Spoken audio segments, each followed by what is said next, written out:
एक ऐसा व्यक्ति जिसके परिवार में किसी को भी राजनीति का र तक नहीं आता था। उसका पूरा बचपन गरीबी और लाचारी में बीता, लेकिन उसके अंदर जुनून था, समझ थी, पढ़ने का जज्बा था और मन में था भारत माता के लिए सच्चा प्रेम। जीवन ने उसके सामने जो भी परिस्थिति रखी वो उसके अनुसार ढलता चला गया। नाम है नरेंद्र दामोदर दास मोदी। रेलवे स्टेशन पर चाय बेचना हो या हिमालय में जाकर तपस्या करना, आरएसएस की शाखाओं में भाग लेना हो या बीजेपी ऑफिस के बाहर बैठकर जलेबी फाफड़ा खाना, हमारे पीएम मोदी की ऐसी सैकड़ों कहानियां हैं जो हमने और आपने सुनी ही होंगी। लेकिन कुछ कहानियां ऐसी हैं जो दुनिया से अछूती हैं, जो बहुत कम लोगों को पता है। इसलिए हम आपके लिए लाए हैं उनकी कुछ अनसुनी और अनदेखी कहानियां जो दुनिया के सामने कभी नहीं आई।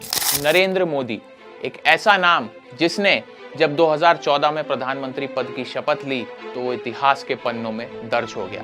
साथ ही हमारे लिए छोड़ गया कुछ ऐसे किस्से कहानियां जिन्हें अगर हम सुनते हैं तो हमें एक प्रेरणा मिलती है कि जीवन कैसे जिया जाता है, एक चाय बेचने वाले से देश के प्रधानमंत्री पद तक कैसे पहुंचा जाता है। तो आइए शुरू करते हैं प्रधानमंत्री मोदी के जीवन से जुड़े हुए कुछ ऐसे किस्से कहानियां जो हैं अभी तक अनसुने। नंबर 1, जब मोदी जी ने कुछ अच्छा लिखने के लिए अपने चपरासी की मदद लेने के लिए कहा। दोस्तों, पूर्व केंद्रीय वित्त सचिव हसमुख अधिया एक घटना को याद करते हुए बताते हैं कि जब नरेंद्र मोदी ने एक चपरासी के विशेष गुण की सराहना की और उनके नोटिस में ये बात को लाया। यह बात उस समय की है जब नरेंद्र मोदी गुजरात के मुख्यमंत्री थे। हसमुख अधिया कहते हैं कि नरेंद्र मोदी में लोगों के अच्छे गुणों की सराहना करने की भरपूर क्षमता है।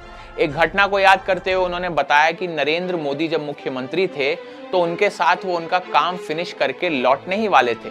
तब उन्होंने एक घंटी दबा दी और एक चपरासी फाइल लेने के लिए आ गया। लेकिन चपरासी के कमरे से चले जाने के बाद नरेंद्र मोदी ने हसमुख अधिया से जो बात कही उसे सुन के अधिया जी हैरान रह गए। अधिया ने याद करते हुए बताया है कि उन्होंने मुझसे पूछा कि क्या मैं इस साथी को जानता हूं, यानी चपरासी को जानता हूं। मैंने कहा नहीं। उन्होंने कहा उसका नाम प्रताप है, उसकी लिखावट बहुत खूबसूरत है और जब भी आपको सुंदर निमंत्रण पत्र लिखना हो तो आप उसकी लिखावट का उपयोग कर सकते हैं, उसकी मदद ले सकते हैं। देखिए उस घटना को याद करते समय हसमुख अधिया क्या कहते हैं। I finished doing the file work with him and I was just about to get up. Then when he pressed the bell, one fellow peon came and picked up the files. So once that peon went out, he says, Hasmukh bhai, do you know this fellow? I said, no, I don't know. He says, his name is Pratap. He said, his handwriting is so beautiful. You just try once. You ask him to write something for you. Whenever you have a job of writing some beautiful invitation cards or something, you can use him. हसमुख अधिया ने यह भी बताया कि तब उन्हें बहुत ज्यादा शर्म आई क्योंकि उनके खुद के पास 4 से 5 चपरासी होते थे, लेकिन वो उनका नाम तक नहीं जानते थे। जबकि मोदी जी एक बड़े से राज्य के मुख्यमंत्री हैं, लेकिन उन्हें अपने चपरासी के व्यक्तिगत गुणों की इतनी अच्छी जानकारी है। नंबर 2, जब दुनिया को मोदी जी के लंबाई नापने के अनोखे टैलेंट का पता चला। गुजरात में मोदी जी के एक सहयोगी रहे पराग नायक ने उन दिनों को याद किया जब वो अहमदाबाद के उत्तम नगर इलाके में आयोजित होने वाले शिविर के लिए ग्राउंड की तैयारी कर रहे थे। भाजपा का हर कार्यकर्ता उस विशाल ग्राउंड को नाप रहा था और तभी मोदी जी ने एक अनोखा आइडिया दिया। ये वाक्य है सन 1985 का, जब राष्ट्रीय स्वयंसेवक संघ यानी आरएसएस ने एक विशाल शिविर का आयोजन किया था जिसमें भारी मात्रा में भीड़ जुटने वाली थी। श्री नायक आगे बताते हैं कि नरेंद्र भाई ने हमें पैदल जमीन को नापना बंद करके जीप चला के उसकी मीटर रीडिंग की मदद से दूरी नापने के लिए कहा। सुनिए ये घटना खुद पराग की जुबानी। नरेंद्र भाई ने बताया, अरे पैदल क्यों चल रहे हो, ये जीप है, जीप को मीटर 0 करो और राउंड लगाओ तो मापा जाएगा। उनका जो सजेशन था वो सजेशन हमको हर बार ऐसा लगता था कि नहीं ये बराबर बोल रहे हैं, यही करना चाहिए, यही होना चाहिए। भाई सच में क्या आइडिया था ना।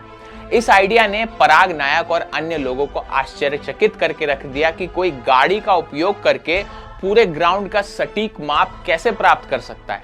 ऐसे सुझाव जो उन्होंने हर बार दिए वो इतने मूल्यवान थे कि पूरी टीम ने बार बार उन पर अमल किया और वो सब हमेशा सफल रहे। नंबर 3, जब मोदी जी ने भाजपा के नेताओं को चुनाव प्रचार के लिए जेब में चॉकलेट भर के ले जाने के लिए कहा था। पंजाब के पूर्व मंत्री मनोरंजन कालिया नरेंद्र मोदी के साथ एक बातचीत को याद करते हुए बताते हैं कि जब मोदी भाजपा के राष्ट्रीय सचिव थे तो उन्होंने कैसे एक बैठक के दौरान पार्टी के कार्यकर्ताओं और नेताओं को चुनाव प्रचार के दौरान अपनी जेब में टॉफियां ले जाने के लिए और बच्चों को देने की सलाह दी। कालिया जी बताते हैं कि बैठक के दौरान मोदी जी ने हमें कई बार चुनावी टिप्स दिए। एक दिलचस्प सलाह उन्होंने दी थी कि उम्मीदवार के रूप में चुनाव प्रचार करते समय सब लोग अपनी जेब में टॉफियां भर के ले जाएंगे। अगर किसी माता पिता के पास बच्चा होगा तो बच्चे को टॉफी दे दीजिएगा। बच्चे खुश होंगे तो उनके माता पिता भी खुश होंगे, इससे पार्टी की छवि भी बहुत अच्छी बनेगी। ये एक बहुत छोटी सी बात थी, लेकिन इसका बहुत बड़ा प्रभाव पड़ा था उस वर्ष के चुनाव में और मोदी जी की ये टिप काम आ गई। अब आप ही देखिए कालिया जी ने इसका कैसे वर्णन किया है। एक बहुत इंटरेस्टिंग टिप है कि उन्होंने कहा था कि जब आप एज कैंडिडेट इलेक्शन कैंपेन में जाएं तो आप जेब में टॉफियां रखें। तो जब कोई माँ ने बच्चा उठाया हो, बाप ने बच्चा उठाया हुआ हो, तो आप उसे टॉफियाँ दो। तो मैंने दी। उससे ये हुआ कि भी बच्चा भी खुश और माँ बाप भी खुश। और इसमें देखिए छोटी सी बात है लेकिन बहुत बड़ा असर। कालिया जी ने यह भी बताया कि भाजपा के राष्ट्रीय सचिव के रूप में नरेंद्र मोदी ने चंडीगढ़ में, पंजाब में, हिमाचल प्रदेश में, हरियाणा में, जम्मू और कश्मीर में भी ऐसे राज्यों में एक बैठक को संबोधित किया जहां उन्होंने चुनावी सुझाव साझा किए जो असाधारण थे और इन सुझावों से भाजपा को लगभग हर चुनाव में काफी ज्यादा मदद मिली। नंबर 4, जब दुनिया को पीएम मोदी के हमेशा फिट और फाइन रहने का राज पता चला। नई दिल्ली एम्स के पूर्व निर्देशक डॉक्टर रणदीप गुलेरिया ने लंबे समय तक मोदी जी के साथ काम किया और उन्होंने बताया कि मोदी जी के फिट और चुस्त रहने का रहस्य ये है कि PM Modi preventive health care पर बहुत जोर देते हैं और अपने आहार पर, योग पर और व्यायाम पर हमेशा ध्यान केंद्रित करते हैं। डॉक्टर गुलेरिया ने बताया कि पीएम मोदी अपने स्वास्थ्य को लेकर कितना महत्व देते हैं। उन्होंने कहा कि पीएम मोदी अपने स्वास्थ्य को लेकर काफी सतर्क हैं, चाहे वो दिल्ली में हो या कहीं की यात्रा कर रहे हो। अपनी दिनचर्या को, अपने डेली रूटीन को वो कभी बदलने नहीं देते। He is very much interested in preventive health. तो वो अपना पूरा ध्यान रखते हैं in terms of diet, in terms of yoga, in terms of exercise। चाहे वो ट्रैवल कर रहे हो, चाहे दिल्ली में हो, अपनी जो नॉर्मल लाइफ का शेड्यूल है उसको बिगड़ने नहीं देते और पूरा अपना ध्यान रखते हैं। He does tries a lot of traditional medicine and traditional things और उसके कारण ही stays very very healthy and fit. Doctor Guleria ने यह भी बताया कि कैसे पीएम मोदी पारंपरिक दवाओं के उपयोग पर जोर देते हैं जिससे वो स्वस्थ रहते हैं। उन्होंने ये कहा कि देखते हुए कि पीएम मोदी इतने लंबे समय तक काम करते हैं और उन पर काफी जिम्मेदारियां हैं, वो इतने स्वस्थ हैं कि हम सभी के लिए वो एक उदाहरण है। भाई बात तो टोटल सही है।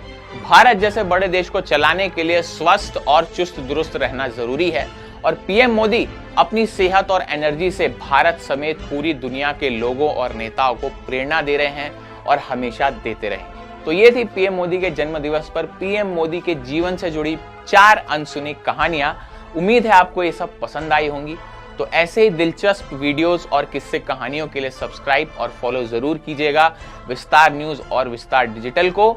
मैं था आपके साथ अनंत सिंह। नमस्कार।